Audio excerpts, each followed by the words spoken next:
Bom dia, terceiro ano, tudo bem? E aí, como estão? Nossa aula de literatura hoje, hein? Vou logo diretamente. Já falei sobre recessos na aula anterior, então hoje o assunto é um pouco longo. Então, vamos logo diretamente na página 102 do módulo de vocês, Realismo em Portugal. Nesse primeiro momento, vamos entender como ocorreu a transição da terceira geração do romantismo no geral, as ideias, e como surgiu o realismo, né? Quando a gente estuda romantismo, quando chega na terceira geração, é dito que marca a transição para o realismo. Como é essa transição? Ocorreram algumas ideias novas, filosóficas e científicas que foram surgindo e coincidiu com o esgotamento das ideias do romantismo. As ideias que os romantistas tinham quanto ao romance e também quanto à poesia começou a se diluir, quer dizer, as pessoas começaram a perder o interesse por aquela forma de ver a poesia, certo? Os ideais literários românticos, eles passaram a não ter mais sentido para a maioria das pessoas. A visão nacionalista, a questão da vida idealizada, a idealização amorosa, que tinha como público até mesmo a burguesia, que era o público-alvo, principalmente na questão do romance, começou a perder o lugar. E surgiu uma visão crítica da sociedade que criticava justamente os valores e costumes da burguesia. Então houve um conflito. Essa mudança de pensamento trouxe um conflito entre o romantismo e as ideias que surgiriam e que dariam base para o realismo, certo? Para fundamentar esses valores, os autores recorreram muitas vezes à ciência como uma forma de argumentar e de fundamentar, dar embasamento para as suas ideias literárias daquele momento. Enquanto o romantismo ele via o amor e a idealização amorosa como uma solução para os problemas e como para que, através do amor, a pessoa iria atingir uma vida satisfatória, uma vida feliz, e quando a pessoa não tinha esse amor, representava a morte, como por exemplo para a segunda geração, era o fim, era a tristeza, era a melancolia, não ter um amor de verdade. A questão do realismo, não. As ideias realistas já veem a vida totalmente diferente, né? Até mesmo um dos temas mais repercutidos pelos realistas é a questão do adultério. Eles veem o amor e o adultério assim uma coisa bem lado a lado, como que isso acontecia comumente nos relacionamentos, tá bom? Juntamente com tudo isso, nós temos a Revolução Industrial. A Revolução Industrial, com as inovações das máquinas ligadas ao homem, forma um novo público nesse setor. Que esse povo público é composto por operários e o proletariado. Isso toma o lugar da burguesia em certos momentos. Então a produção literária passa a ter um público-alvo diferente do que se tinha durante o romantismo, tá bom? Quais são as características? Vamos ver agora. Também vamos ver a questão dos pensamentos. O positivismo, o socialismo, o determinismo e o evolucionismo, principalmente o determinismo, eles são as teorias ideológicas de pensamento que influenciam os autores realistas, os autores do realismo, certo? Principalmente o determinismo. A primeira obra que marca o início do realismo, de um modo geral, principalmente na França, essa obra é publicada na França, é Madame Bovary. Essa obra faz crítica a diversos setores da sociedade, principalmente ao casamento, tá bom? Então essa é a obra, Madame Bovary, que inicia, dá o pilar do realismo, de um modo geral, e ela é publicada na França, certo? Isso foi no ano de 1857, é quando essa obra é publicada, dá início. Quais são as características gerais do realismo? De um modo geral, quais são as características que nós temos? Temos a análise crítica da sociedade. Como eu disse, para os realistas já não havia mais espaço para uma vida idealizada, principalmente em termos de amor e de sociedade. Então, analisar de forma crítica a sociedade, perceber as falhas, defeitos, desvios de caráter da sociedade é uma característica do realismo. Racionalismo e objetividade, certo? Agora, recebe a influência da questão da ciência da época e aquele sentimentalismo exagerado que tínhamos no romantismo, principalmente na segunda geração, quando o sentimentalismo é exagerado, deixa de existir. O lado subjetivo também, de falar muito sobre si, sobre suas frustrações, sobre seus desejos, sobre seus fracassos, perde espaço. Agora as obras são mais objetivas e racionais. Grande mudança essa aí, hein? Contemporaneidade. Quanto aos temas, os românticos eles falavam muito sobre o passado. A questão da infância, como fugir para a infância, é uma característica, principalmente também da segunda geração, a fuga, o escapismo, perde lugar também. Agora nós temos a contemporaneidade.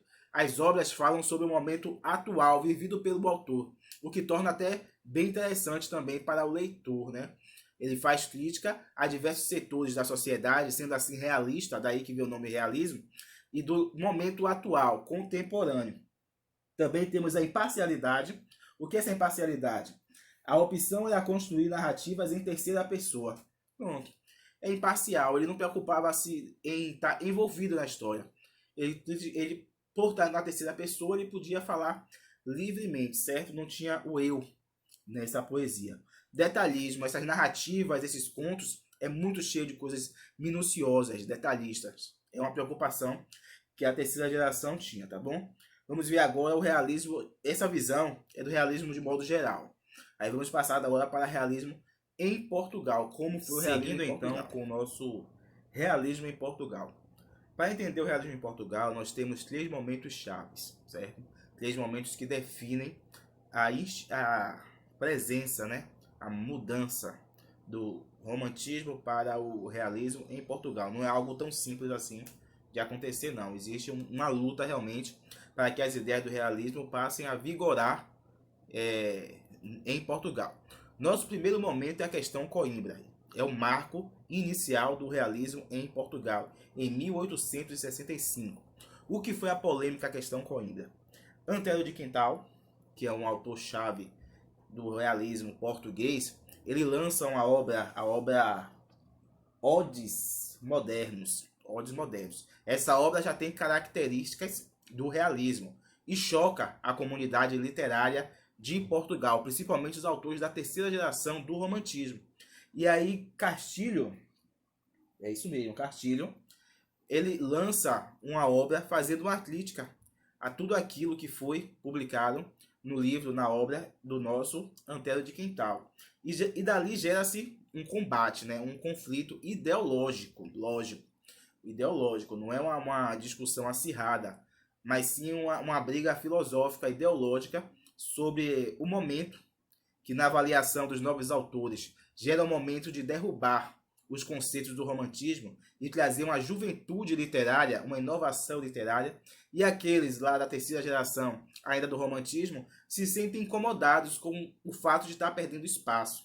Isso gera uma disputa, uma questão acirrada, que é chamada de questão Coimbra. A questão Coimbra marca o início do nosso realismo em Portugal, até que ela se encerra com a publicação de uma obra, um panfleto, na verdade, Bom Senso e Bom Gosto, de Antero de Quintal. Essa obra de Antero de Quintal, ele finaliza ideologicamente esse debate da questão Coimbra. Nosso segundo momento é quando Antero de Quintal e Eça de Queiroz, que também é o autor principal desse momento, se junta com outros artistas, pensadores e filósofos e elabora uma conferência.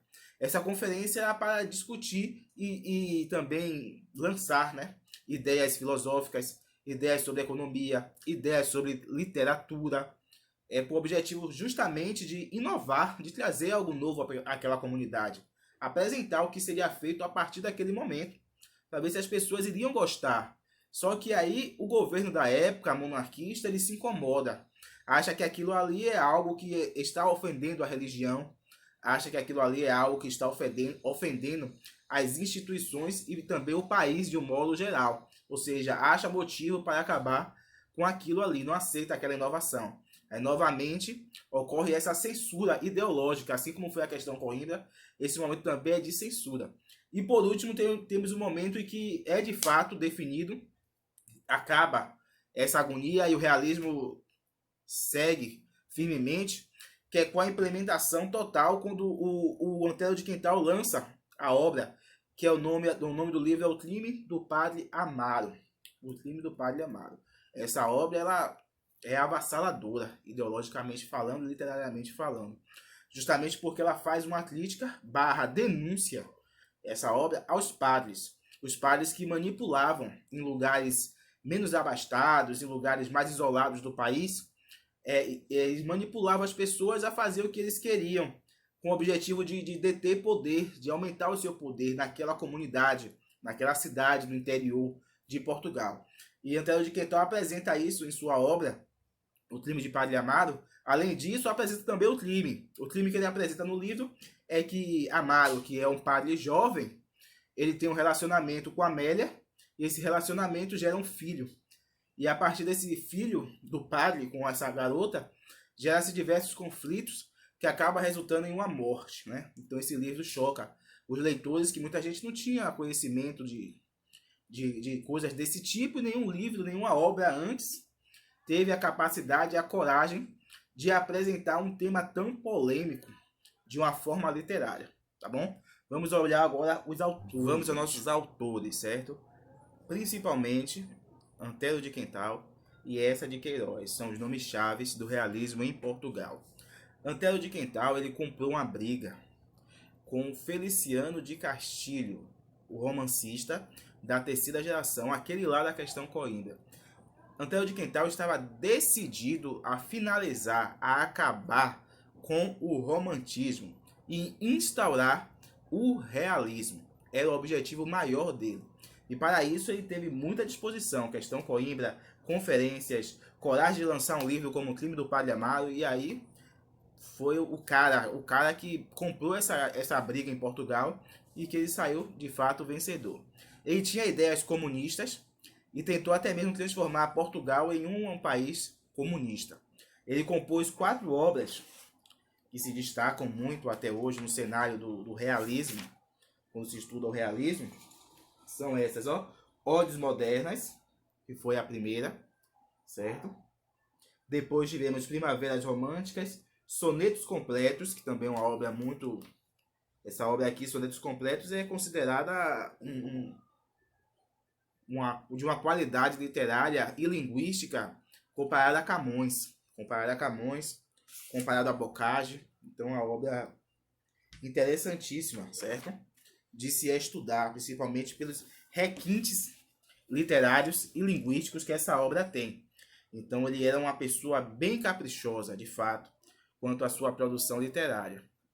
Já Eça de Queiroz, ele buscou, através de sua literatura, fazer críticas. Criticar os excessos, criticar os desvios e a vaidade da sociedade portuguesa. Além de escrever obras, ele também era muito engajado em debates sobre cultura, debates sobre sociedade. É uma das peças principais das conferências. Ele faz um discurso muito forte, o 4º discurso, e instaura também, ideologicamente, também é um dos principais instauradores do realismo em Portugal. Ele tinha já uma visão pessimista da sociedade, que já estava degradada, que já estava decadente pelos burgueses, sociedade burguesa da época. Compôs obras importantíssimas, que até mais tarde viraram filmes, viraram séries, como é o caso do Primo Basílio, como é o caso de Os Maias, e O Crime do Padre Amaro, que eu já dei destaque também, tá bom? Temos outros autores também, apesar de dar destaque a esses, foi Guerra Junqueiro e Cesário Verde também. Cesário Verde também teve sua importância, sua relevância no cenário literário da época, tá bem, pessoal? Como já falei com vocês, aproveitem o recesso de vocês. Essa foi a nossa aula de hoje. Ficou um pouco mais longa, eu acredito, quando eu juntar tudo aí, que fizer a edição. Mas assistam até o final, porque é um assunto importante, muito cobrado, e que serve de base para outros assuntos, apesar de que vocês estudaram isso no 2º ano. Mas eu sei que a mente de vocês é que nem a minha, acaba esquecendo muita coisa. Então é sempre bom estar relendo, reestudando algumas coisas, certo? Tchau, tchau, aproveitem. Tem um slide aí no final com aqueles pontos importantes, tá bom? Vou botar uma musiquinha legal. E é isso aí. Tchau, tchau, gente. Até a próxima.